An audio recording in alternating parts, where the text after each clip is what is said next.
Azərbaycanda evdar qadınların pensiya təminatı məsələsi cəmiyyətdə tez-tez müzakirə olunan mövzulardandır. Bəs evdar xanımların gələcəkdə pensiya alma imkanları nə dərəcədə realdır? Mövzu ilə bağlı konkret açıqlama verən iqtisadçı Xalid Kərimli bildirib ki, evdar qadınların hazırda da pensiya ala bilər.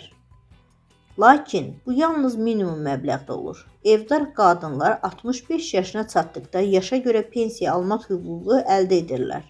Ancaq pensiya fonduna sığorta haqları ödəmədiklərinə görə yüksək məbləğdə pensiya almaları mümkün deyil. Dövlət bu kateqoriyadan olan vətəndaşlara yalnız minimum pensiya təminatı verir. İqtisadçı qeyd edib ki, dövlət tərəfindən evdar qadınlara müəyyən güzəştlər də tətbiq olunub. Belə ki, 2026-cı ilə qədər evdar qadınlar üçün 25 il iş stajı hədiyyə edilib. Lakin 2026-cı ildən etibarən bu staj hər il 1 il azaldılmaqla davam etdiriləcək.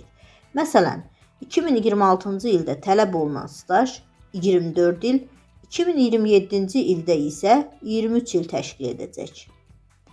Xalid Kərimlinin sözlərinə görə ümumilikdə pensiya hüququnun yaranması üçün minimum 25 il iş stajına malik olmaq əsas şərtlərdən biridir. O vurğulayıb ki, mövcud sistemin mahiyyəti ondan ibarətdir ki, vətəndaş pensiya almaq üçün pensiya fonduna sığorta haqqı ödəməlidir. Vətəndaş nəzərə almalıdır ki, işləmək və sosial sığorta ödəmək lazımdır. Pensiya sistemi məhz bu prinsip üzərində qurulub.